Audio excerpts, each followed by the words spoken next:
almost want you to sing us in, Ben. Like, I feel like we should start as we end each podcast with "Shut Up and Ride." Hey, welcome to the podcast. Sorry, go on, go. What were we going to say? Already, I was going to say, I am singing as we get our 5, 4, 3, 2, 1 countdown. I'm just sort of mouthing the lyrics, getting ready. I know, and that's why I always expect you're going to start singing. But welcome.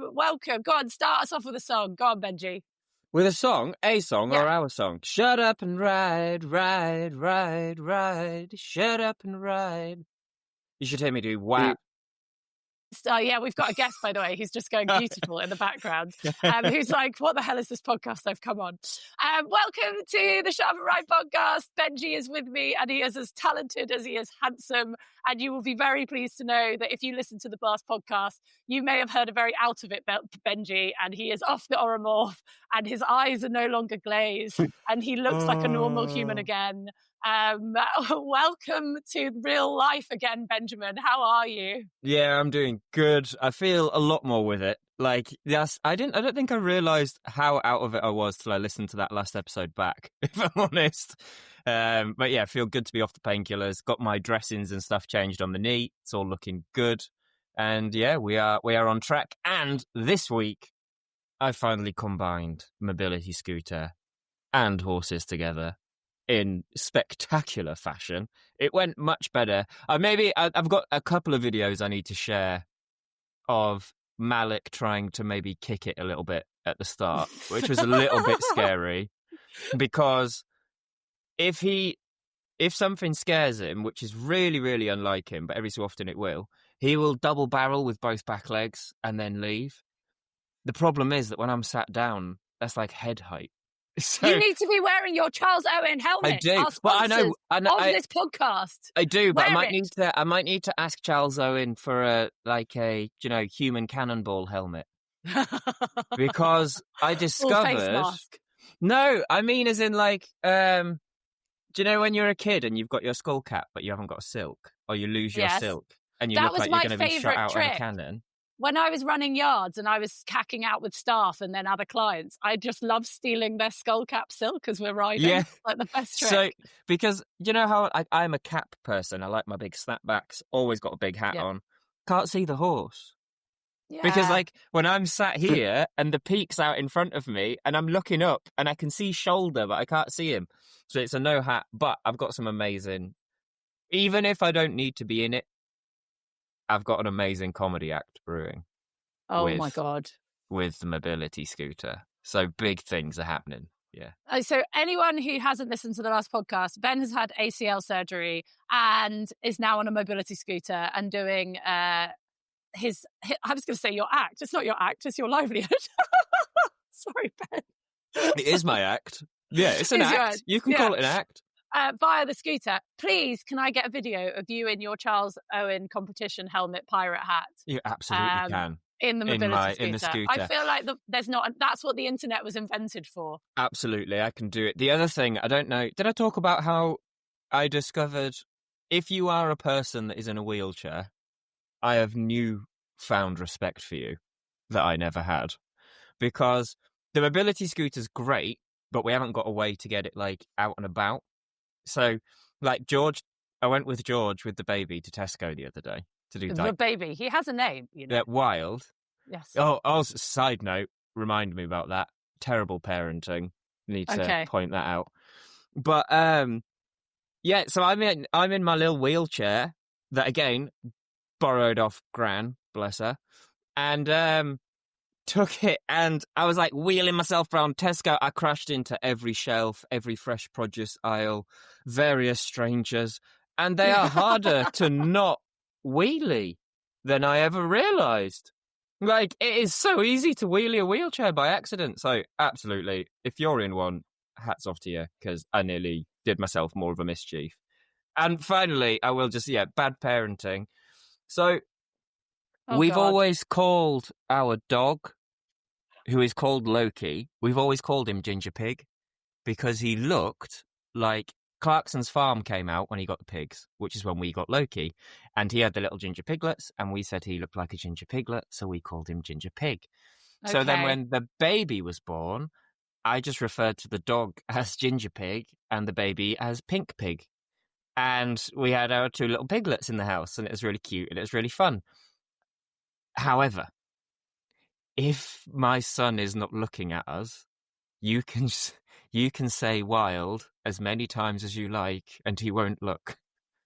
But if you say Pink Pig, he's like, "Yep, what do you want?" So I'm just definitely at the moment absolutely no nicknames, trying to make sure that my son actually knows his actual name. Not Pink Pig. Not Pink Pig. Okay, Brilliant. Good. Jesus. Brilliant in parenting. Yeah. Do you know what? Could be worse. I think we need to make sure that this podcast does really well and earns enough money to pay for Wild's therapy when he's older. So please share and like this podcast, everybody, and we'll create a Save Wild fund. Oh my God. Right. Without further ado, I'm very excited about this guest because I feel like today could get a bit spicy. I feel like we could get some proper like I think we might annoy people, but it's fine because I quite like it. So this gentleman I met, I would say about 12 years ago. Is that right? He's looking at me strangely. Must have been. Basically, about that. Matt Campbell, you are MD, founder of, do I call you StreamZ Global? What do we call you? What is the correct terminology for the whole? Because it is more than just bands for horses now. Give me your correct full title that I can do a better job of this terrible introduction. Well, so the company is StreamZ Global, and we have a range of products that cross boundaries of different animals and people. So I've known you since day one with our horse hats on. And so it's always been EQU, which is our brand in the equestrian industry. So you can call us what you like, really. Most will call us streams or magnetic bands. I know people call me lots of names, so you can call me whatever you like. Okay, God, in my opinion, because I bloody love you. Because genuinely, he has been at the end of the phone for me on more than one animal crisis occasion, as I'm having right now an animal crisis. And you've always been like, Jenny, don't worry, we have something. So to give this context, I met Matt. Actually, I met you more when you were basically a very good friend of mine, Matt Tarrant, a different Matt, and Kate Tarrant, who owned Littleton Manor, who's amazing in Reigate. You knew them, didn't you? And then we got introduced and you were coming out with these bands. And I'm not going to lie, Matt, how much, and I first of all want to know, because we're going to get into so many questions from people about how do they work, why do they work. We want to talk today about holistic kind of methods versus traditional methods. Because we have had a lot of comments because obviously we've been working with you on the podcast and you've been our first advertiser, which is amazing that you've seen and kind of come in with us. Oh God, I've got so many questions for you. I don't even know where to start. But we do have the odd comment as well, like, oh, my vet doesn't like these. So we're going to get into all of that. But I first of all want to know like how it came about, because there's a lot of kind of people who really believe in certain therapies and a lot of people are very anti. Where did you start with it and how did it come about for you? Because it's quite a random thing to get into, Matt. I'm not going to lie. It's very random. And it all started with a family friend who was the inventor of our technology, who I had a bad knee at the time and had been told to have a knee replacement.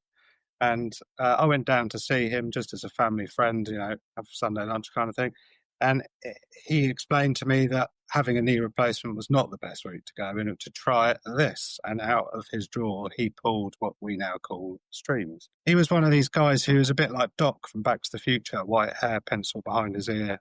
Amazing. Always was right, didn't want to, just was right about everything and was just effectively a genius. And he explained to me that he had invented this this product for his wife's migraines and to put it in my sock and to go away and to let him know what happened.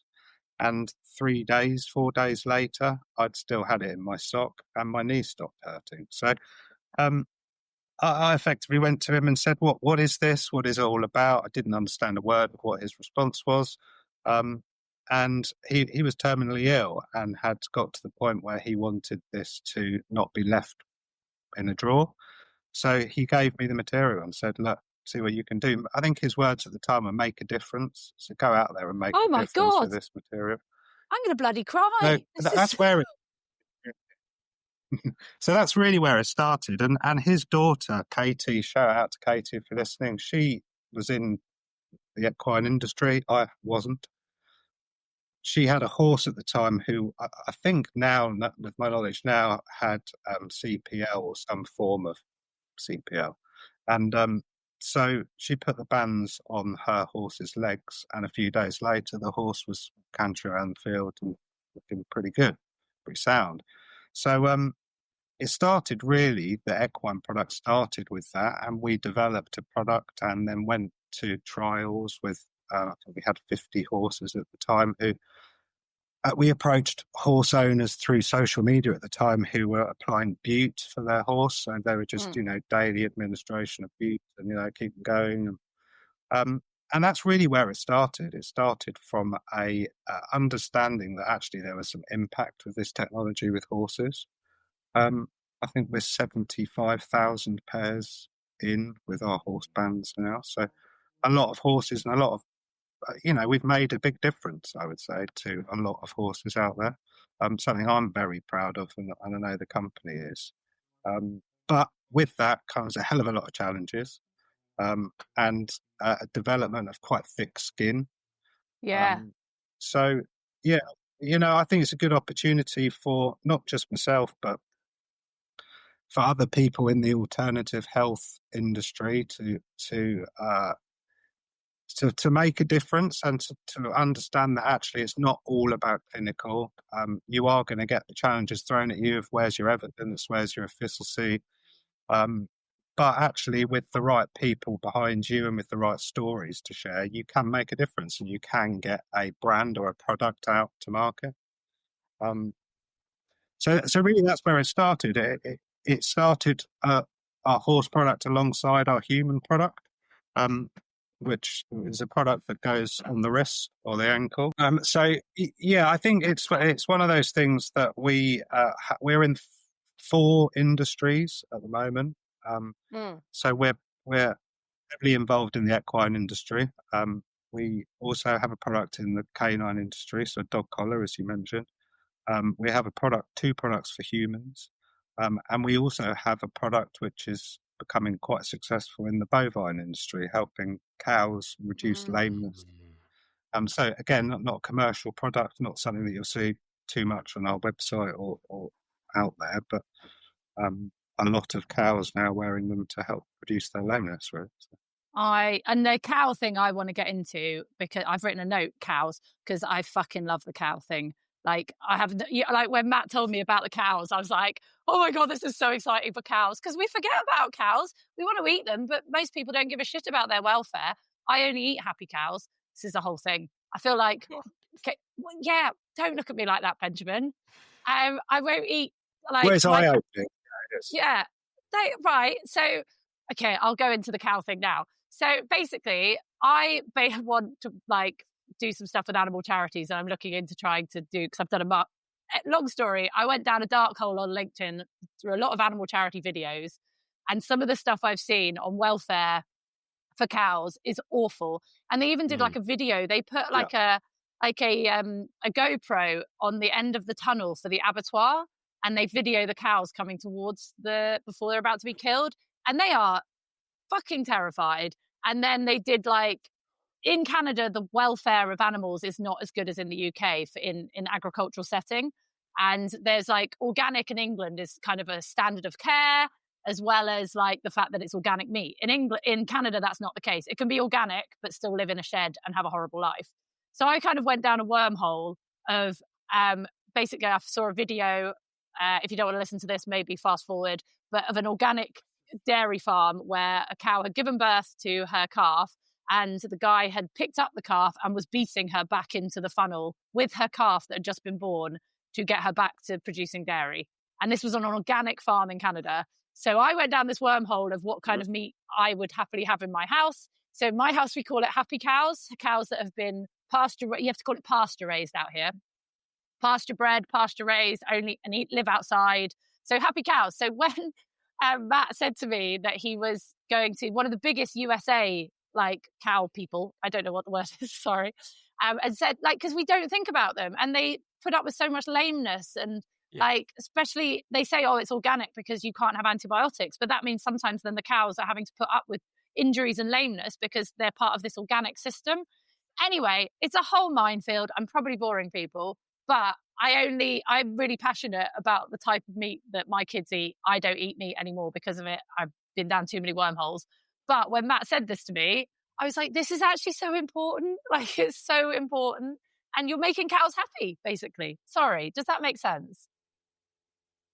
It does make sense. And I think it's part of the industry. We live in our equine world with our horses in the barn.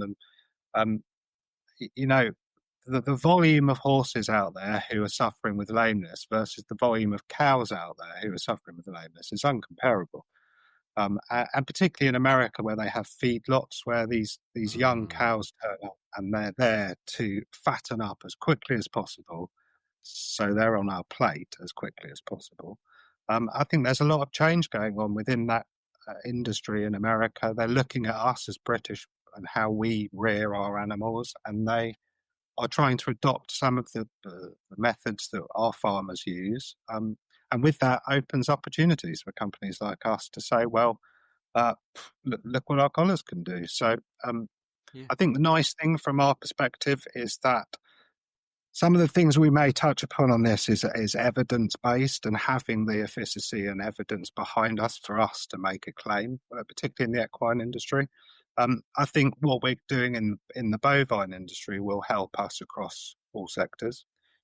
Once you have clinical evidence to show a reduction in lameness on cow, then that's going to have significant impact on the equine industry. So I think the two go hand in hand, and it's much easier doing it than it is with humans, that's for sure. Even though humans can tell us how they feel, there's a lot more placebo involved with humans than there is with an animal. And also in the bovine industry, it's very monitored. It's more scientific, and an animal who is lame is worth less to a farmer than an animal that's not lame. So there's a commercial value in the bovine industry to reduce lameness. With us and our horses, we want to reduce lameness because we want a horse to feel happy, or we're competing with our horse and we need them to be out competing and winning us money. So there's pressures in the equine industry that don't exist in the bovine. I feel like Ben's nodding, and Ben's leaning in with questions. I can see it already in his eyes. He builds up to these things, Matt. But Ben, when I came to you with the idea of the bands, you and Simon were both I was skeptical. I could go on about this all day. And it was the dog collars that really, yeah. Ben, you were quite skeptical, weren't you? And we were very much and you were the same, Matt. You were like, Jenny, I'm not going to advertise on the podcast unless the boys believe in the bands. And the boys were like, yeah, we're not happy talking about it unless we believe in them. And Ben, how did you feel because you're open to stuff though, Ben, aren't you? You're very open. Yeah, I'm open to anything and everything, but I don't need scientific proof, but I'd like at least something I like someone to explain it to me a little bit, or at least anecdotal proof, even at the very least, and not from someone who feels desperate on either end, if that makes sense. Do you know what I mean? Either desperate to sell, or sometimes you see it, especially with horses and dogs, due to the emotional connection, where people want there to be improvement, even if there's not. So, and I think I've told a few stories on here, where I've fallen out or burnt a few bridges that actually started out as potential sponsorships because I've questioned quite heavily the products that people wanted me to interact with.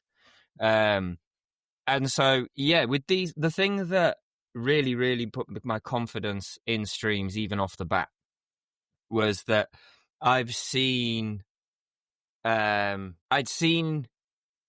products like that be discouraged within competition, and that made me believe it instantly, because people that are competitive don't try and stop you using stuff that doesn't work. So that was my first thing that I was like, I'll give this a proper go. And then, like you said, Matt sent us the bands. And now I had 2 of my older horses. One of them has pretty bad arthritis in both coffin joints because he's a weaver. So those front legs take that hammer. And I've got another that was an eventer. I love the fact that Matt just did a weaving impression as well. Weave. We all do a little weave with our heads. And he's a proper weaver as well. Like, you know, not just like not a mover. He's got the dip. He's got the full. Did he have that when you got him? Yeah, he was. There's a whole tiny violin story. And sorry, I sound really dismissive. Like, oh, it's terrible past. I can't be asked. No, it's more that like I get really bored where people, whether they be doing it for themselves or another human or for an animal, before they meet the human or animal, they're like, here's the sob story. And you're like, no, I can't be asked with that. But yeah, there was a point where this horse was locked in a stable for a long time and it was a stallion. Anyway. And a second horse of mine that was an eventer before we had him and had a rotational fall and damaged his neck. And then they didn't know it had damaged its neck. It had this rotational, then didn't want to do cross country anymore. So then that's why I ended up with it in my Liberty team. And then he started going lame and yucking on the bridle. And we got him x-rayed from top to bottom. And he had arthritis in his neck. And that I find even more interesting because because for anyone that doesn't know, the StreamZ Bands go on the legs. So the help with the coffin joints made sense to me, and that helped. We also have a question. Remind me, a listener has asked a question about where they go on the legs. So remind me about that one. And like that has been incredible. Now that is a horse who he's done really, really, really well with the bands. And then another thing on top of that. So with him, it's been like combined care because I didn't realize this. I've not told you this yet, Matt, either. This is really quite fun and interesting. So we had that horse. I did get him. One of him had been jabbed just to try and help him because I was like, I just want him to like relax enough to chill out in a field. And then I got the bands. So I thought, I'll bang the bands on him as well. And then it was all working. And then at some point this year, we sort of started looking through the books and I was like, definitely, like for definite, it's the bands that are working. Because I'd been looking back through all the invoices and stuff, and it was like, the jabs don't last as long. As like it's been like 18 months, 2 years since I got this horse done. And it is better than he's ever been. He's happy as Larry. The one in the neck, because I'd got the confidence in them. When we found the issue with the neck, we started out by just putting the bands on him. Again, absolutely amazing. I had an old retired horse in the field that I'd spent thousands on at the vets just trying to find out what was wrong so I could make him more comfortable. The vets x-rayed and scanned everything. They couldn't find anything that, like, the most they found, they were like, one of his feet is slightly at a different angle to the other front feet, but we don't know why he's lame. Stuck the bands on him and now he's sound. Like, they've been absolutely, and I am a very skeptical person, but I think even... That's not placebo, though. No, well, and it can't be placebo because I'm really skeptical of all this stuff. And then on top of it, it just works. And it works incredibly. And I love, like, especially, like, the boys wear them full time in the field. Like, if it's particularly wet, we make sure we go out and we make sure they're, like, clean the bands off, clean the mud off, make sure the horse's legs are still happy. Same in summer, just give them a check to make sure they're not sweaty and stuff, you know. But they've just been incredible for the horses. And then, like, this year I've had a calf tear before the ACL. And you sent me a human band. I've had that on. That's helped phenomenally with getting me through having this calf tear. George wore the bands after pregnancy. They helped her with her legs and stuff after it. So it really is. Like, and I am the most skeptical person with these things, but I think it works. Do you think, though, Matt, so it is like, obviously, Ben is very in tune with his horses and can see a difference. the problem is we can make these big statements and people can go and buy them. But I find sometimes with people, what I've found is horses like to cover up actually how much pain they're in. So, for example, the amount of times you say, oh, it's lame on the front, and actually once you do the investigation, you find out it's the opposite hind that's actually the problem.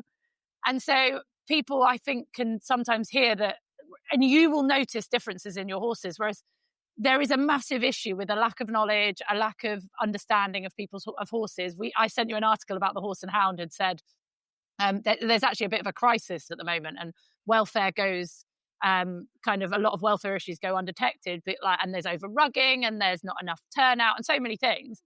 But I think, Ben, you would really see a change and notice it, whereas I think some people put it on and might go, this is a magical fix, I now don't need to pay for a vet. But actually, what they're not noticing is what the real problem is. Do you know what I mean? So then people might go, well, the bands don't work, my horse isn't fixed. Do you know what I mean? I'm not articulating this well, but do you know what I mean? I do, yeah. And, I think from my perspective and from other people in the industry in similar situations to me, I think having Ben say the things he said has influence and relevance, because Ben, close your ears, Ben, he is an expert in the field, without doubt. So there has to be scientific, clinical research done on products. There has to be efficacy. Otherwise, we get into the snake oil and other situations, other products in the pile. And it will fix my corns. Yeah. Yeah, and it's exactly. I think we as a species are naturally skeptical about things anyway. I don't think the last few years has necessarily helped, and I think really where we are, where we sit in the business in this sector, is we're a complementary product, and I think that's really where it gets a bit lost sometimes. I think there's been companies in the past that have come into the market and don't approach it from a complementary perspective. But, it's you got a horse that's lame, try this. We've never said that. I think our approach is, look, you've got a lame horse, you carry on doing what you've been told to do, what you feel is the right thing to do for your horse. But look, why not try these alongside it? And the results of that, you decide for yourself. And I think that's really where there has to be a line drawn between clinical research products and alternative products. The issue we have, and I think the equine community has, is how do we get clinical proof? I've been doing this years. I've seen thousands of horses with wingles, as an example, who have tried for months to do various things, compresses, various ways of treating their horse's wingle, to a point where they almost give up. And then they try our product, and 7 days later they've gone. And now I've seen that across thousands of horses. How do we get that clinically proven? I'm not sure we can. Well, that as an example can't be clinically proven because it's a non-clinical condition. So, what do we do as a business? How do I find 1,000 horses with wingles to run a study independently without being involved in that study? It's just not possible. And you also need to find ones without wingles with perfect legs as well, don't you? To do a proper study, you need a control. So you need to find 1,000 horses without wingles. You need this perfect, a perfect storm for a clinical trial. I don't think people realise that you need a control as well as the problem. If that makes I mean, I am yet to. It is my biggest mission at the moment. It has been since day one. Really, is to get clinical research. We have clinical research. Is to have clinically published, peer-reviewed papers that support some of the claims that we make and have made. Particularly when you first start off. Now we have thousands of customers that pretty much argue our case for us. If someone comes online and badmouths us or says something bad against our product, generally me and my team will sit back and we'll let our customers argue for us. That's a lovely place to be. Yeah. But that's genuinely, it's an important part of having a brand in this industry. I think I said at the beginning of this, you have to have thick skin. I've come across some people, industry specialists who monetize PhDs and have study something 15 years ago and 15 years later are the be-all and end-all of anything to do with equine. And the reality is that not many people understand our technology, because the technology itself is pretty much misunderstood. It is very complicated and incredibly boring. And I've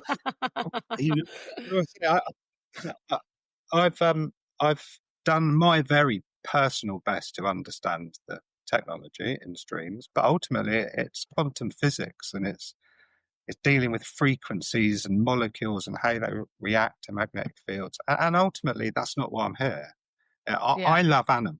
That's where this started for me. And if you put our product on an animal and that animal benefits from it, that's good enough for me. I understand that that's not the same for everyone, and that everyone wants different influences to make their decision. But, ultimately, we do our best to get clinical research. But as I've explained, it's not feasible in most scenarios.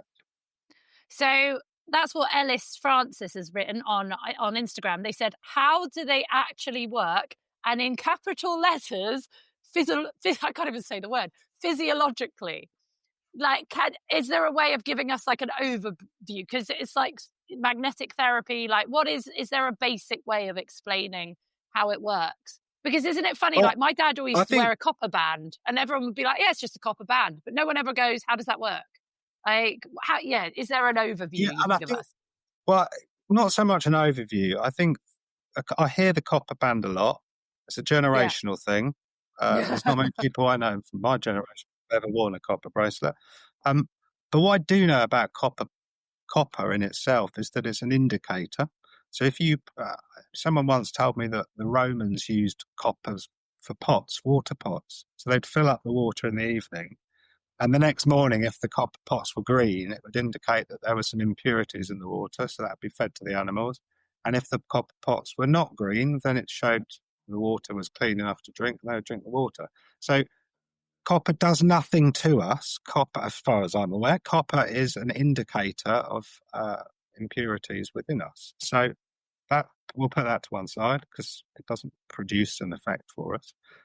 Magnetic therapy in itself has really impacted us in coming into the industry, because there are products on the market today that are on an equal playing field to us when it comes to the brand. So some very well-known brands in the equine world who are using magnets that I can buy for 5p each, and there's 3 of them in a boot with a bit of sponge, and they're buying them in from China or wherever, and they're incredibly low cost.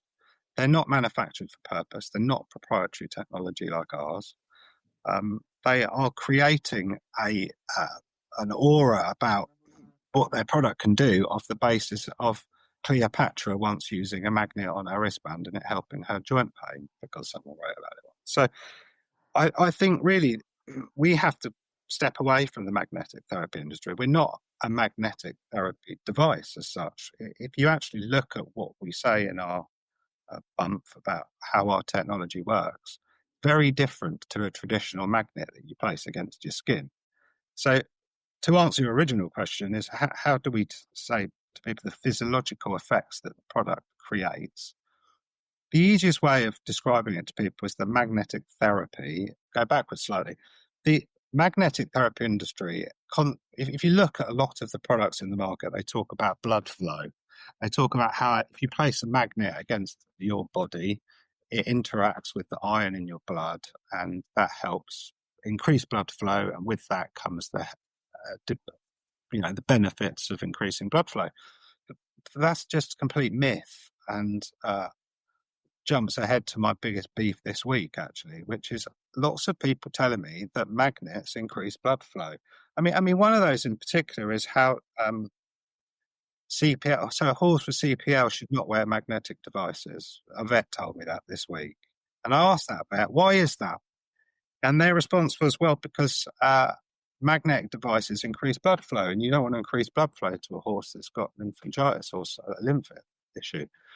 But that's not true. Magnets don't increase blood flow. It's very simple to prove that magnets don't increase blood flow. You can use ultrasound as an example and actually see it in live view that your blood flow is not increased because a magnet's up against it.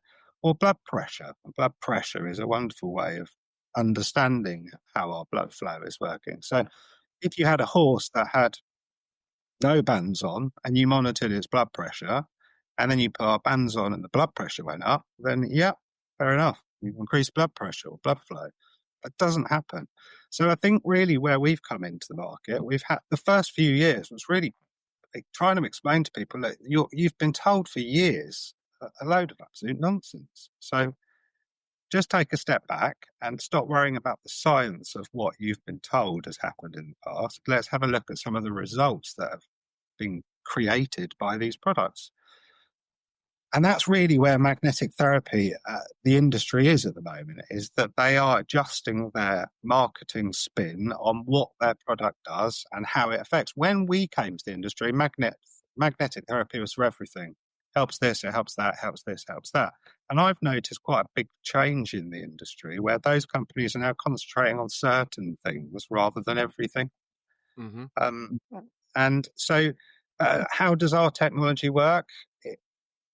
How long you've got is bioresonance. It has a frequency within our material that as molecules and things pass that frequency, they interact with it. It's like a tuning fork to your body. So magnetic therapy, you place it against an injury and it helps a localized area. Bioresonance therapy, you place it against your body and it creates an effect throughout your body. And it's why we see a product that goes on a horse's leg help with kissing spine, or we've got dentists who have shown impact of bands reducing inflammation in the jawline, and so it impacts the whole body as opposed to magnetic therapy, which just interacts local area. It heats up local areas. See, I find it. Sorry, I just jump it like when me and Matt. You go, yeah. When me and Matt were chatting at the Shut Up and Ride first live podcast thing at the Lygon Arms, the bit that, because we got onto this, I know I'd had a few drinks, but we got onto this. And as soon as you started talking about the frequency, this is one of the things that excites me so much, because there's all that scientific study, isn't there, that like particles that you fire frequency through will move differently if observed or not observed. So like, just like, does that make sense? Like if you send these like vibrations, these frequencies through particles and you watch them, they will do one thing, but you send exactly the same thing through them and you don't watch them and they'll do something else. Like it's one of those aspects of the world that we don't understand, but is of the fabric of everything. And that's what I think I love about the bands. And then like what I'd say to you as well, Matt, is remember, if anyone's ever been an arsehole about it, that the man who figured out that we had germs and you needed to wash your hands to not kill people in surgery was dead before the rest of the world accepted it. Yeah, very true. I mean, our inventor... I remember one thing that he told me, similar to what you just said, was about parachutes. And he said, I think he was heavily military background, jumped out aeroplanes with parachutes in the dark kind of thing. And he once said to me, do you know that a parachute has no clinical evidence that it saves your life? Okay, no, why? Well, I tell you, mate, don't jump out of an aeroplane without one. Yeah. So, I've taken that on board for the last few years, really, that it's not the be all and end all. I do value it highly. And I think a lot of people value, we don't want those snake oil salespeople, like I said before, but we do need to have a bit of an open mind to why there are a lot of products available that are not clinically proven. Yeah. Us being one of them. They work great. And like you're saying, like the same with me, with my recovery from my knee at the moment, the doctors didn't send me away from hospital and say, here's this one thing, do that and you'll be fixed. Like in the same way that you need a saddle, stirrup leathers, stirrups, a girth, a breastplate, just to get on the bloody thing. Like the same way when it comes to recovery, yeah, if you put the bands on, but you feed the horse like crap, don't take care of it, and don't, you're not going to see the top results. Whereas, like you say, with the magic that the streams have, add that to your proper rehabilitation and everything, and the results, like, honestly, 2 of my horses, I did not think I was going to be able to carry on doing anything with them. I thought they were going to be field ornaments, and now they're as good as they were 10 years ago. It's just, do you know, that's why I do what I do, Ben. Really, I mean, that I genuinely, that means so much to me when I hear people say that it's impacted the horse. I said from the start, I'll make a difference. He said to me, make a difference. And when I hear stories like that, it's made a difference. You know, mate, maybe the 50, 60 bands that we sent out yesterday, just think how many we've helped. Yeah. You know? Yeah. And a set of bands is less than your vet will charge just to drive to your bloody yard. That's true. I didn't say that. You did. So, like, if you're stuck and you're like, I don't know what to do with this dog, this horse, a cow, I didn't know there were cow things, with even yourself, it's less than a call-out fee. Yeah. But equally, still call them, you know? Yeah. That's the important thing. That's why you still call them. Don't just get on the internet, spend 80 quid and think, right, okay, that's the horse sorted, right, I'm going to go to the pub. The reality is we are a complementary product. That means it goes alongside other treatments that you potentially have been told to give your horse. Don't just use us. Like Gregor and Jenny, complementary. But also, I think a few problems as well is, people don't give stuff enough of a try and maybe haven't seen what's wrong with their horse in the first place to be able to notice a difference. But secondly, you are like, we had a couple of comments when we were doing our discount code, which I think is our discount code still valid for people listening, Matt? Shut up 10. But when you were advertising on the pod, and you are coming on tour with us, so you're still with us. Woohoo! Thank you very much. We had a couple of people message and going, my vet saw it and my vet told me they don't work and not to wear it. And then one person did comment saying the vet said it would have an adverse effect. So my response I immediately messaged you and I said, what should be my response? But my response to the vet that said it would have an adverse effect is like, well, surely that's is it a double negative? I don't know. Well, if it's having an adverse effect, then you're admitting that it does stuff. Do you know what I mean? Yeah.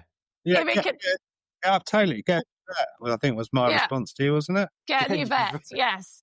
Because if a vet's saying it won't do anything, that I can get. There's no clinical evidence. You're a very evidence-based vet. Fine. That I can deal with. Yeah. But a vet saying it has a negative effect is then therefore a vet saying it does something.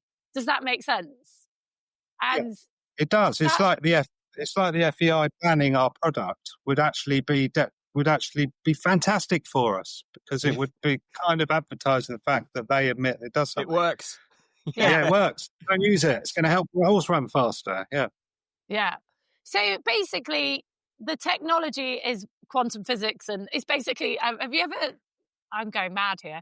But have you ever read the trilogy by Philip Pullman, the Northern Lights trilogy, where the world is made up of dust, and you can get between two different worlds because of dust particles, and like it's all about like quantum physics, and like feels a bit like that. Do you know what I mean? The world's made up of dust, and basically your bands are moving our cells and everything, but we don't really know how. Yeah, and I think it's important to tell your listeners actually that we harm no snakes, we harm no fairies. We haven't found some magical forest somewhere where we've captured fairies and they produce the results for us. Equally, we don't just stick a bit of plastic around your horse's leg and hope it works. But after 10 years doing this, we wouldn't be here if what we say wasn't happening out there. And I think that's a really important part of it. You know, I think that companies must come and go as they make claims, and they don't work, so they don't survive. We're still here, and you don't go from a product for people, then people and dogs, then people, dogs and horses, then people, dogs, horses and cattle, if it doesn't work. Not unless, Matt, you are a billionaire that desperately wants rid of his fortune and you're just throwing stuff down the hole. But like, what I don't understand though, Matt, actually, I'm going to just say this quickly. With the Philip Pullman series, you know, it's all about people having a demon that lives on your shoulder. And we always say that And we have a tiny, tiny little Jack Russell who wears one of your bands. And he's tiny. He looks like a giant gerbil. And my husband in his head always thought that his demon would be like a snow leopard or a python. And we're like, no, your demon is Woof, this tiny little dog that lives next to you. Anyway, so what I don't understand, for me, I do like a bit of science, even though, how did you get to this, obviously mad scientist that you mentioned at the beginning who created this product? How do you reproduce what he created? Like, do you have a big lab? And like, how do you remake the bands? Like, does that make sense? So how did you go from a bit in a song? He gave us the formula. Okay, right. Yeah, so he gave me the formula of, I think he said 13 years it took him to get the formula right for the different magnetic frequencies and things and physics. Yeah, and that's achieved by the materials that we use, which are frankly quite top secret. And we manufacture the material ourselves. So I'm not going to a factory abroad and saying, right, I want that. We instruct them with data sheets to say, this is what we want manufactured, this is the frequencies, this is how we do it. And so we have a factory that make that alongside us, who are in the UK. And it is top secret. Yeah. Ooh. It is. I think there's 4 people who know that frequency. Yeah, I mean, that's the big part of the product. People have asked me in the past, why have I not patented it? Because then I have to disclose that, and then I've lost my control. And yeah, we manufacture it in 7.5 kilometre runs of material. Your horse bands have 32 centimetre strips in, so you can imagine 7.5 kilometres on reels. It's a full-on manufacturing process. It's pretty cool, really, to see it. We then have a team that make the outer sleeves. All the bits that you see. That's half here, half abroad. Sadly, a lot of the materials that we have in a lot of our products these days, you just can't get here. If you can, they're only buying it from China or Taiwan or Bangladesh or what have you. So, we are a true global company in the sense that we are buying from various people all over the world. I think we've sold to 68 countries now. So we've got. I was speaking to someone a couple of weeks ago who has 3 horses wearing our bands in the Cayman Islands, which was quite a nice thing to picture them. I have a feeling especially your dog collars sales may have increased in Canada, because I bang on about them all the time. It's a really tricky industry. It's a very tricky industry, the dog industry. It's very much controlled on regular pet feed. They want you in their pet shop every week. So a product like us doesn't really get the exposure it, I think, deserves. They want you to, you buy a collar off us, and in theory, you're not going to buy another one until you want another dog collar. I have another dog. So it's not the greatest penetration in the market, I'd say. But, frankly, the equine industry is a lot nicer to work in from a personal perspective than the canine.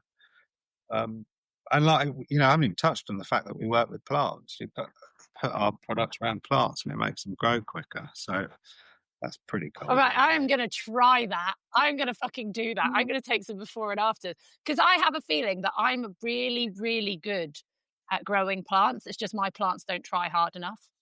Because they always fucking die. And I think it's not me, I think it's them. I think they could work harder. So can I just say about the dog collars, I know I've said about this on the pod a million times, but I'm going to say this because genuinely that's one of the reasons. So when you first produced the dog collar, gave me a sample for my dog, Miss Phoebe Buffet Regina Phalange, because Phoebe at the time was on Metacam for a hip arthritis, and you were like, Jenny, these are trial ones, do you want to try one? And she did get better, and she came off the Metacam, and I was a bit like, this was before I was a true believer. And I was a bit like, was it the collar? Was it the Metacam? Don't know, but I've got a free collar out of it. Yay. So I kept it on her.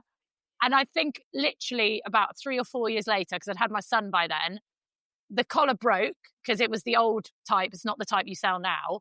And it was like within a sleeve. So the sleeve had just gone. And I was like, well, so what? I didn't know if it worked or not. And which I should have done because I did know that they were working on Finn, my horse, because they were working on his wingles. So I hadn't put the 2 and 2 together. And anyway, Phoebe within a couple of days was crippled. And I mean, not just was a bit lame, she was fucking crippled. She couldn't jump in the car. I couldn't take her for a walk. My nuts pointer cross was totally crippled. And I actually rang you, Matt, like in bits, going, Matt, the only thing that's changed is your collar's come off. And you were like, Jenny, I will send you a new one straight away. Try it. And you even said to me, look, I don't know, you should probably take it to the vet as well, but just give it a couple of days, maybe even a week, see what happens and let me know. And I remember taking her, lifting her into the car, taking her on a walk with her best mate 2 days after wearing the band, thinking I'm just going to let her hobble for a walk with her mate Pedro, my friend Jen's dog. And like, I'm sure she's probably still in so much pain. And I'd booked a vet appointment for the next day. She jumped out of that fucking car and ran off with her mate Pedro and was literally like a different dog. And it was 2 days, I think, of wearing the bands. And I was like, what the holy shit? Like, I could not believe it. And from that day on, she never took the band off. And then we got, obviously, Maverick, my other dog, and we got Woof. Again, a phone call to Matt, because Woof is a Jack Russell who runs on 3 legs all the time. I don't know why Jack Russells do it. Anyone know? Let me know. They do. But the leg, I don't know why they do it, but the leg that he was using at the back kept getting so painful because he was overusing it and he was catching it. And we used to keep finding him like hiding behind the toilet or in the garden in a bush, just stuck, like in absolute agony. So again, rang Matt. I was like, Matt, he's only 1 year old. Is it worth putting a collar on him? And Matt was like, yes, Jenny, just fucking get a collar on him. I am not joking. And we'd also been at the vets. We'd spent $2,000 on investigating why he was in pain, $2,000 in x-rays, everything. And they said nothing wrong with him. But yet, twice a week, 3 times a week, he'd be crippled. Put the band on him. It's never happened since. Actually, that's a lie. It happened a couple of times early on, and then it's never happened. And Maverick wears one because he's got arthritis in his back. And Maverick is in hospital at the moment having abdominal surgery. And I said to the vets, do not take that collar off. You are not, the moment he's had his surgery, that collar goes back on because A, I know it will help him heal. And B, without it, his arthritis clicks in. Yeah, I mean, dogs seem to react very quickly to our technology. I've had people who, I think a lovely one is jumping in the back of the car, which you mentioned, running upstairs. You know, I think that's a real heartbreaking thing for us dog owners to have, where we sleep with our dogs. You know, they jump into our bed at night and they cuddle into us. And then at some point you think, where's the dog? And they can't go up the stairs. It's a really sad part of having an elderly dog. You know, you see them running upstairs. And I can't tell you at times that we've been in that situation and they put on our collar and then they've called us and said, oh, my dog runs up the stairs again. Thank you so much. So, yeah, I mean, look, I don't know where we go from that as a company or as an industry, really, frankly, because, you know, they want us to give what they called limpet muscle powder and these things that's managed to achieve clinical evidence that to reduce joint pain. And, you know, I don't know where they get them from. I look at the studies myself and I see it's been done on 25 dogs. And I think, well, how's that gone through peer review? But maybe they know someone that I don't know that's managed to get that through. But, you know, I think as pet owners, we have to be just open-minded to stuff like that. And, you know, Ben has pet horses and he has working horses. He has both. So he's a good person to interrogate. What do you think of them? Mavis, who has a dog and has spent 50 quid on her collar, wants the collar to work. So maybe she's going to tell you that the collar works.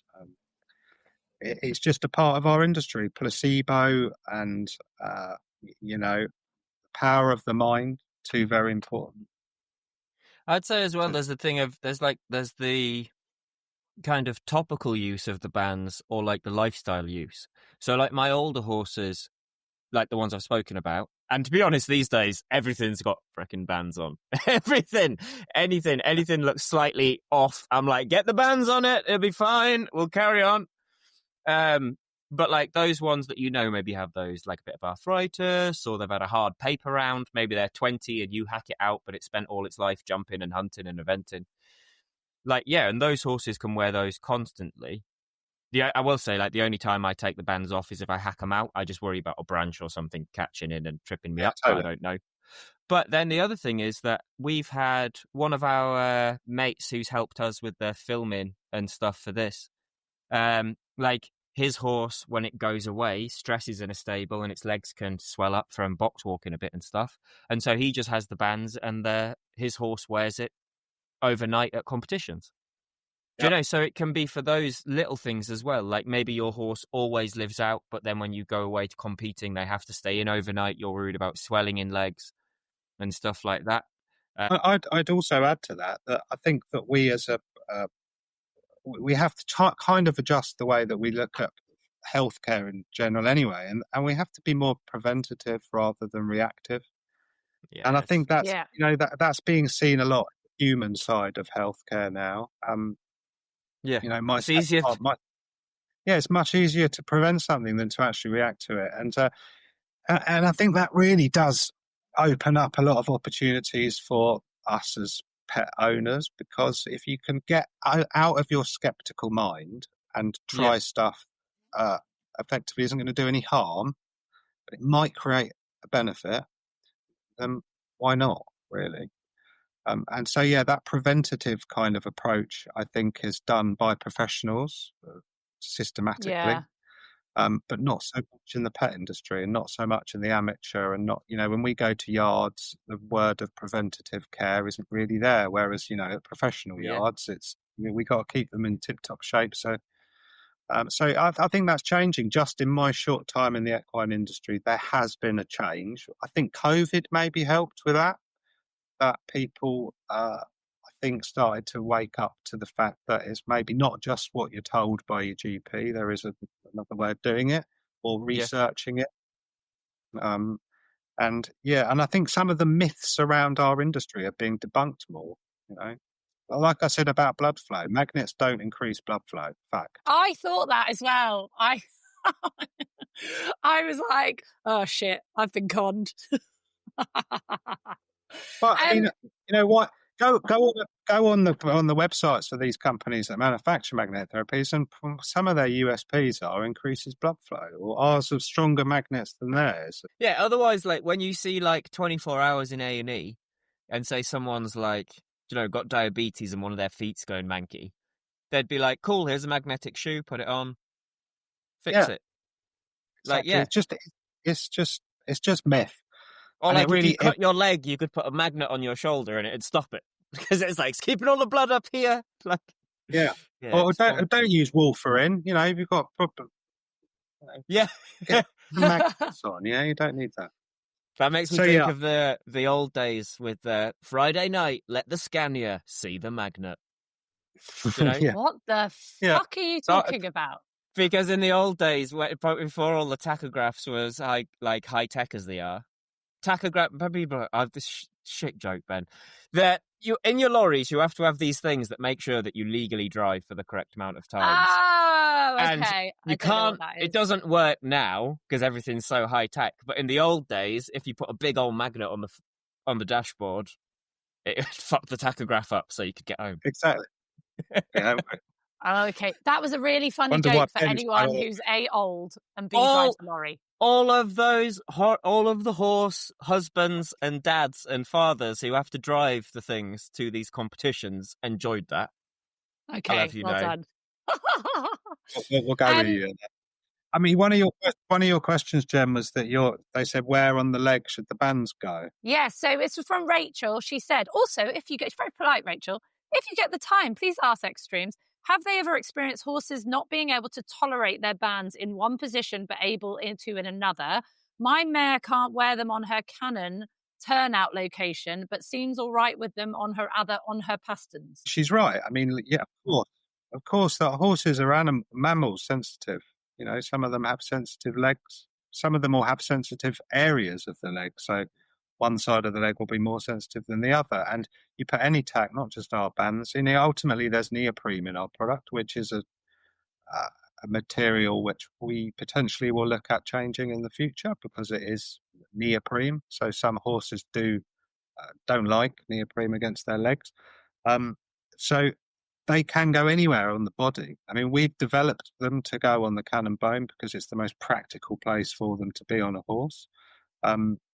But, our dog collars go on the neck and our human bands go on our wrists and ankles. Mine goes on my ankle. I've got mine on my ankle.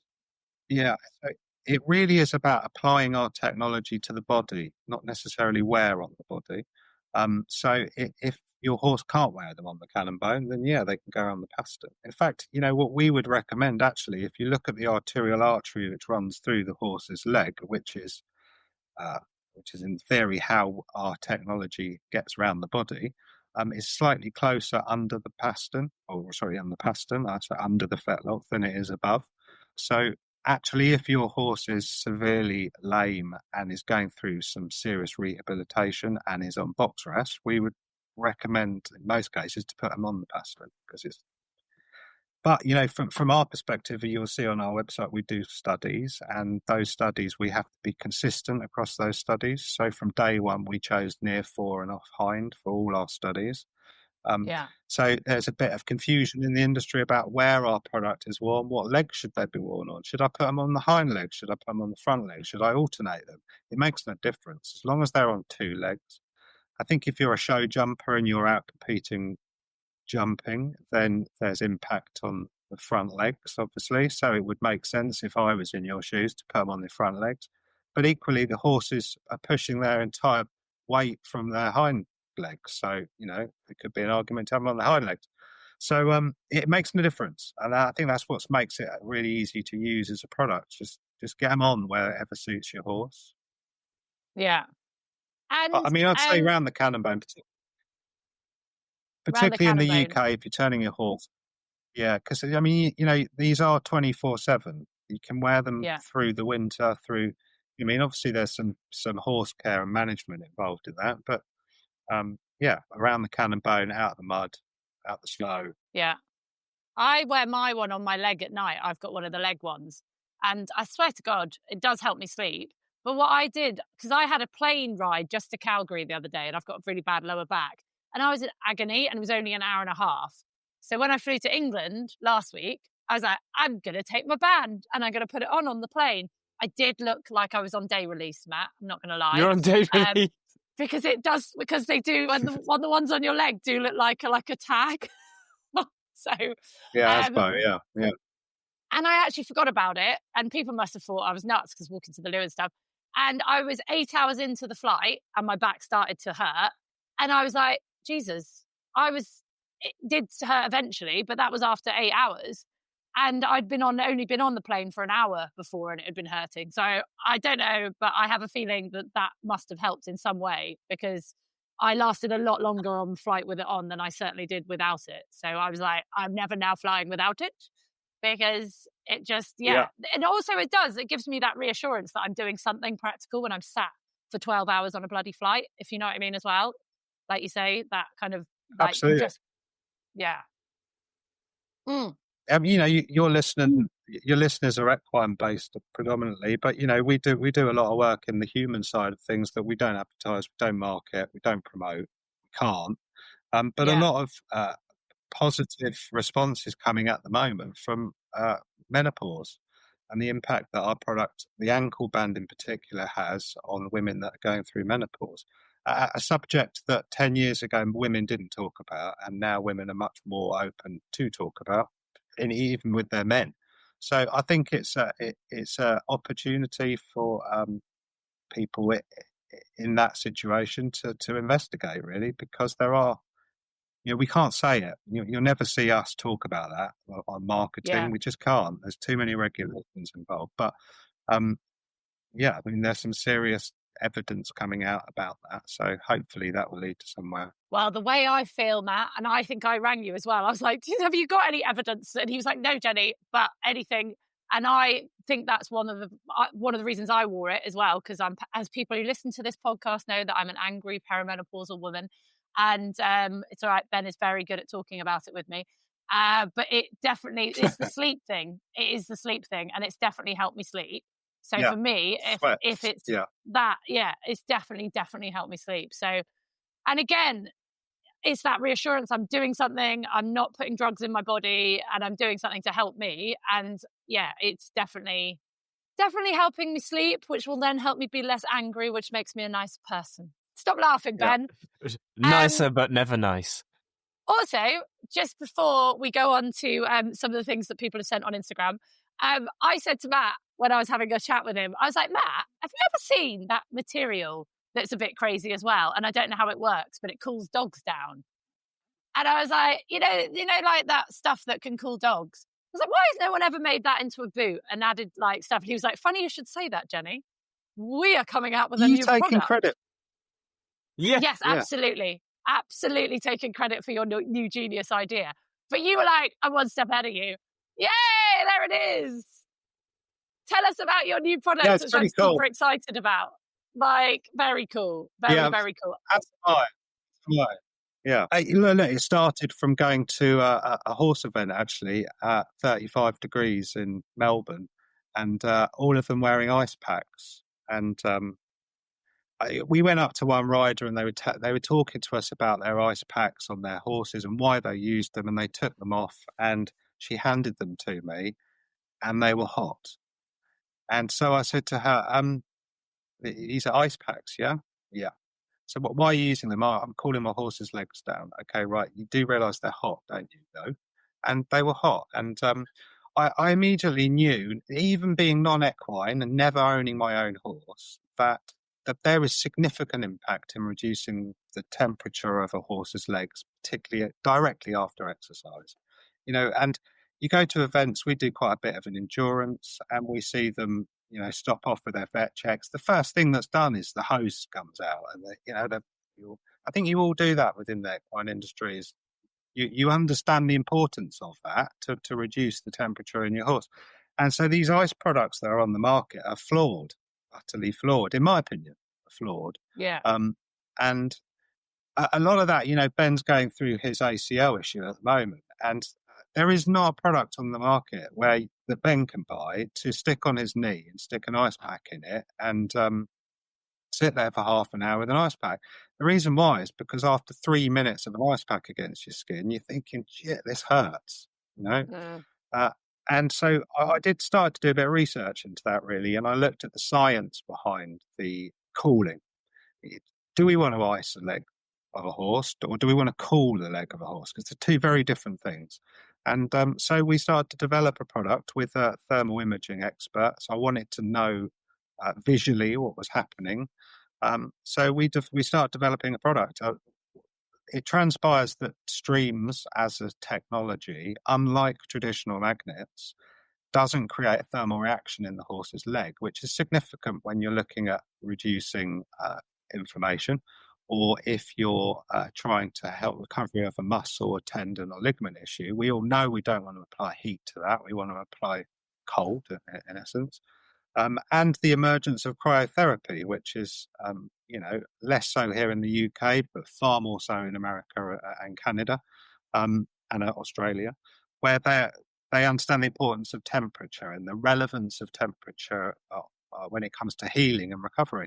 And so, yeah, I knew our technology worked fantastically well at supporting a horse in recovery and that it didn't create heat. So I understood that we could put our technology in a boot. And funny, that coincided with us working in dog agility, where in the dog agility world, when the dog comes out of the ring, I noticed a lot of the handlers were using cooling materials and various materials to help reduce the temperature of their dog. And so that's where the product started, really. And I think it was released last week to the UK market.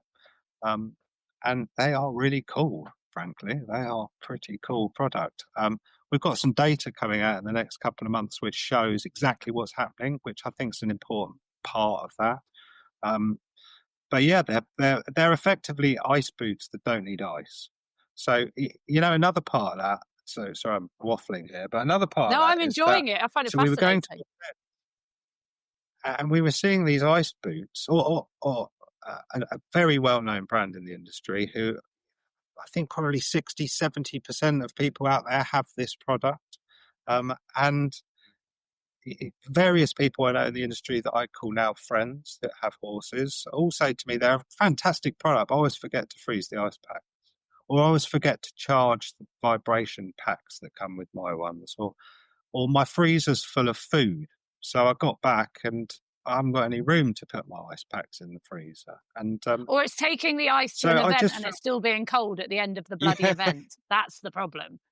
Yeah, I mean, there are so many stories, and I think we all relate to that when it comes to going to an event. And so, yeah, I just knew that we could revolutionise that side of the market, really. And I hope that I think a sign of us achieving quite a good result here is that I know a couple of our competitors are already looking at following us. So it's always it's got to.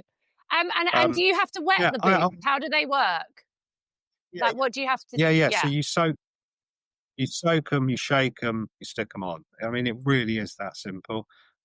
We've had a lot of funny questions asked to us about them. I think one of the more complex questions to answer without being rude to people is how long do they stay cold?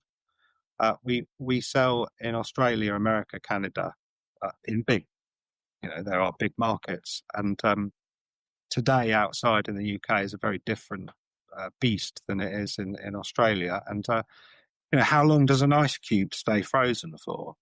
Is kind of the same question, isn't it, really? So I think where we are with the Cool Boot as a product is that it's obvious what the product does, and we're now at that stage where we want to be able to show people specifically what the boot does. At the moment, people that have adopted the boot have fed back some really fantastic responses, and so we'll just go from there, really. I've been through this with the EquiStreamZ, like the old Velcro that used to fall off. God, the word Velcro was the bane of my life for years. And Matt, you are our welfare sponsor for the tour. I, with this podcast, first of all, did set out. I spoke to you very early on when this first came about, and you jumped at the chance of coming on board with us. And for me, it was just so brilliant because obviously you're helping keep the podcast going, and you've been an advertiser. But at the same time, working with you and anything that helps horses is just so fucking brilliant in my eyes. But you are coming on tour. What is it about us that you like? Because I just feel like we work so well together. But from your point of view, like, we are just a kind of three bumbling idiots taking this, but we are trying to do good in the world. And just, this is a really stupid way of saying thank you for believing in us and coming on tour with us. And you're going to be there as well. It's an absolute pleasure. I think it's quite a refreshing. Talking about the podcast, it's quite a refreshing listen compared to a lot of the equine podcasts. I'm non-equine.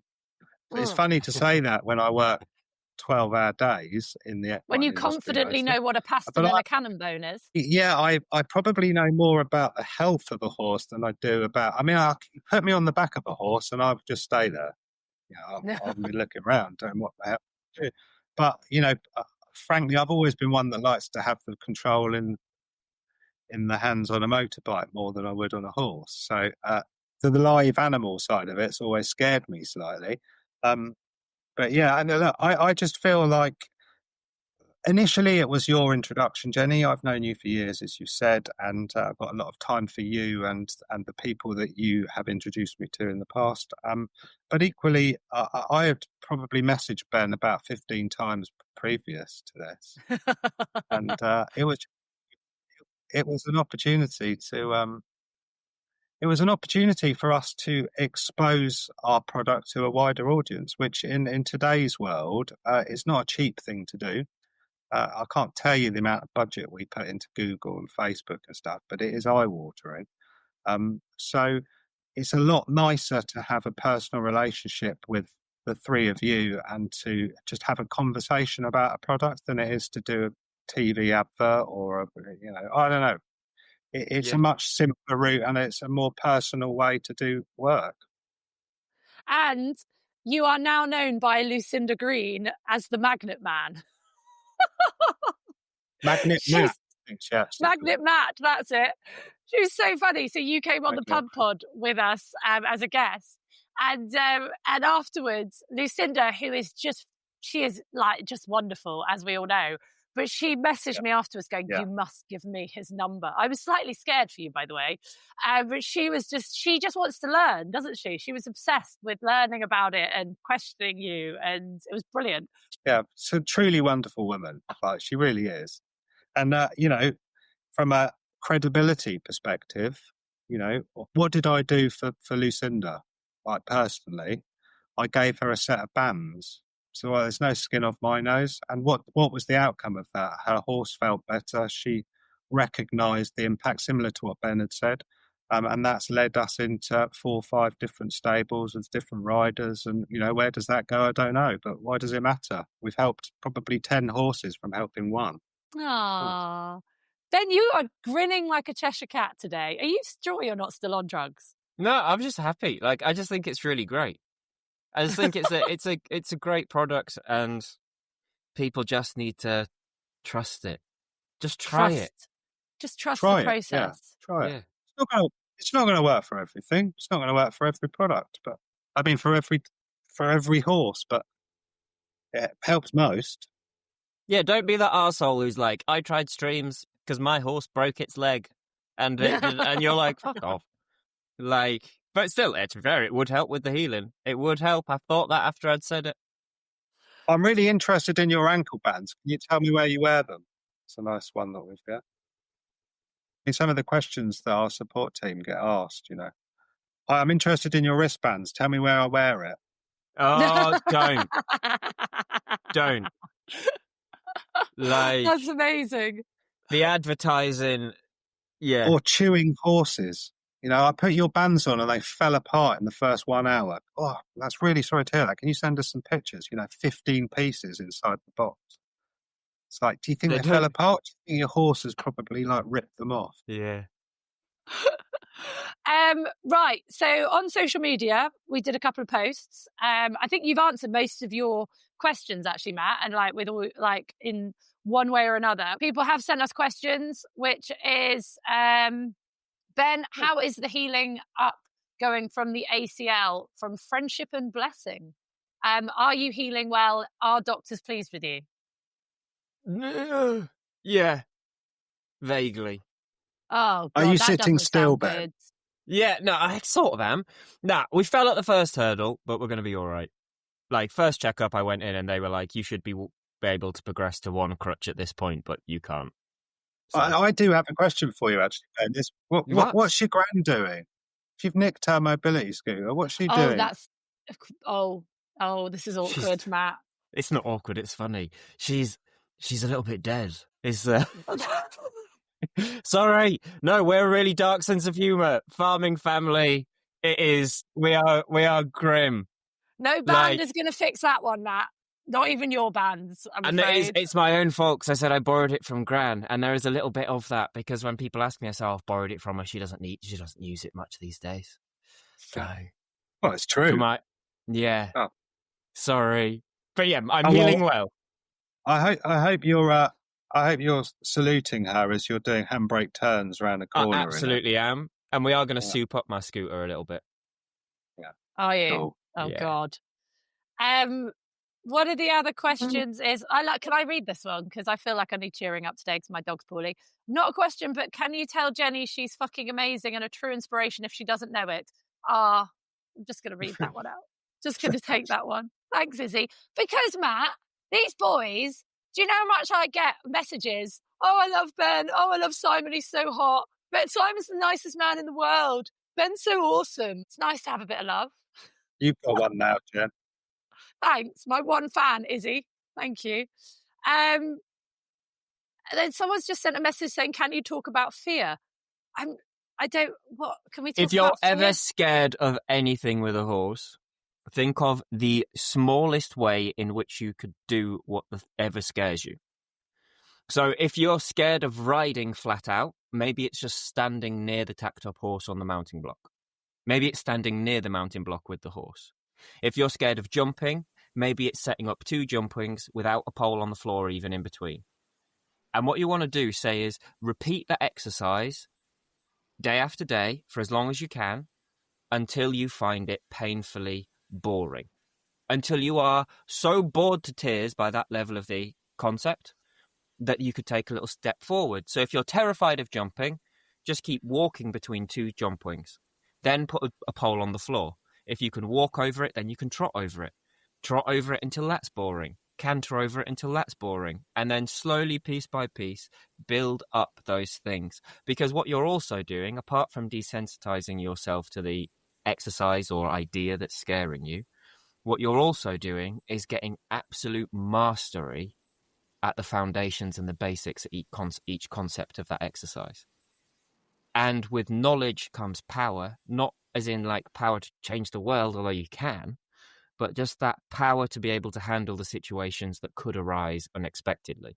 And so there, like, for all the crazy things I do that terrify me, that's how I have built up my confidence to get them, whether that be standing on the horses, doing the trick riding, any of those things. If you can do the safest, simplest version of it until you are bored, then progress. That's my top thing on fear. Look at that. He's so profound, isn't he? Oh, goodness. No, well, semi. Like, you get, it's not an uncommon question. I've got a few of those like that. I can be so drunk that I'm just sort of like, meh, like Noel Gallagher in a corner. And then someone can ask a Liberty question and it's like, who put 50 pence in the dickhead? Because I'll like, yeah, bam, bam, bam, bam, bam, bam, bam, bam, bam. There's the information. Back. You couldn't do it on Oromorph last week, I have to say. That was far more eloquent than anything that came out of your gob on the last podcast. No. Yeah. Right. Matt, what has annoyed you this week? People asking me how long cool boots stay cold. That's been the bane of my week. No, what's been annoying, I've had a pretty cool week, it has to be said. I've launched a new product. That doesn't happen often. So I've been on a bit of a cloud nine sort of roll. Yeah, I've had a good week. I can't add to it, actually. Yeah. Oh, that's nice. I do have a 5-year-old. I do have a 5-year-old son who asks me the most ridiculous questions at the moment, which I cannot get past the but why stage at the moment. So whatever I say, the response is but why. So that wouldn't, I say, annoys me. It's just quite endearing. You'll get there, Ben. With Pink Pig. With Pink Pig. Little Pink Pig. What's annoyed you this week then, Benjamin? What's annoyed me this week? Dog walkers. Ooh. Dog walkers have annoyed me. Did they have a corgi? Have you been attacked by a corgi? They had a corgi that was an influencer. No. What dog walkers have annoyed me because just use your brain slightly. Like, we have a 2.5 mile straight stretch of road leaving our yard. And there are open, huge, wide grass verges and fields on both sides. If you can see that I'm driving down, and it's a narrow road, so if you can see that we're driving like an 18 or like 42-ton horse box down the drive, or down the road, or like driving a pair of carriage horses, could you get, if there's a group of like 6 of you with your dogs, could you all get off on the left or right-hand side? No. Not half of you go to the left, half of you go to the right, and then all 6 of you give us dirty looks like we drove far too close to you and your dogs. When you made it so that you put yourselves as close to the road as possible, either side on the grass verges, so we then have to try and manoeuvre through the tiny gap, you could have all just stood on one side. So it's your drive. Idiocy. Oh, yeah, it's my drive. No, it's not. It's a bit of a shared road. But it's just like, people, come on. Use a little bit of, just a bit of sense. And they're all corgi owners, right? That's what we've got to keep up with this podcast. No. You know how many corgi videos I get? I fucking love it. It's brilliant. I get so many. And most of them are of corgis being savage or stealing sausages off small children, but some of them are very cute. I do enjoy them. Please keep sending them. What's annoyed you? What's annoyed me? So I'm still this is why I look so terrible, because the life, it's very hard to explain how much I love my dog. I genuinely don't know what I'm going to do. He's nearly 13 when Maverick dies. I love that dog more than pretty much everyone I know, bar my children and my mum. I should probably say Gregor in that sentence. I was going to say Gregor. Yeah. Love you, baby. But the fact that Gregor didn't question the amount I've just had to pay for him and my English credit card, I'm now officially poor. I may have to sell one of my children. So Maverick's been sick all week. Very long story. Very dehydrated. 4 different vets. Very long story. Like the most poorly I've ever seen him. And here, Canada's very odd. What's annoyed me is you go to a vet in England, most of the vets you go to can do scans, surgery, the lot. In Canada, they basically send you to all these different places to go, and they can't do anything. Also, can't take guinea pigs. Most vets here only do dogs and cats. A guinea pig is counted as an exotic animal over here. Those vets don't take them. Ridiculous, I know. So anyway, vet number 4, we finally get Maverick in and they have to knock him out to do a proper abdominal scan, and they find what they've told me is a ball and he's going to need surgery. I'm like, there's no fucking way Maverick had a ball. Maverick does not chase balls. I was like, this is ridiculous. Anyway, quoted 10 to 12 grand for the surgery. They're nice enough to tell you in advance how much this is going to cost. Anyway, I'm like, I don't care. I'll sell a child, whatever. Some of the insurance will cover it. Again, it doesn't work the same as England. So they knock him out and they ring me last night, and I have sobbed all of yesterday because I'm worried that Maverick is going to die because he's got so fragile. He's been so sick. And do you know what was in his stomach? This is where... I'm trying to think what it could be if he doesn't choke balls. Go on. No. A fucking 12 grand carrot gold roast potato. No. What? Yep. So he just swallowed a whole roast potato? Yeah, which my husband I'm guessing had cremated when he cooked it, because I wasn't here. I was in England, and the last time we had roast potatoes was on Monday night. Gregor has a tendency to overcook things. So the only thing I can think of is he's overcooked this roast potato and made it undigestible. Obviously, both dogs have gone to eat it. Maverick's gone, fuck you. Well, a kid's dropped it and just wolfed it down whole. And yeah, sat in his stomach, blocking. It's been in there for a week and a half. But at least you know that he's going to be okay now. Yeah, but world's most fucking expensive Michelin-starred roast fucking potato, excuse my language. In a way, it made me feel better that it wasn't a ball. Because you know those bouncy balls you get in fucking party bags? That's what annoys me. I have made the kids go round the house finding any that may be in our house. You know, they send you home party bag. Why? That is a dog-sized chokeable party ball. So I just assumed it was one of those. So please, people, get rid of those. But it's just not like Maverick. He's just not that kind of a dog. So it's made me feel better in the fact that it was not like a human error in that respect. But who just throws food for their dogs or lets their dogs have a snack from the table? I'm not joking. Maverick is getting tiny, teeny cut up food for the rest of his life. But yeah, so there you go, people. That is what my dog has cost me, about 15 grand. Oh my Lord. Yeah. Well, it's a nice ending to the story that you know what it is, as Ben says.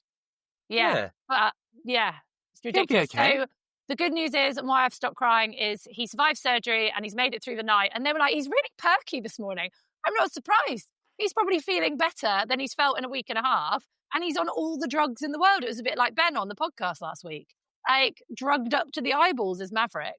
But yes, so I'm waiting for a call from the vet to see when we can bring him home. It'll probably be a couple of days.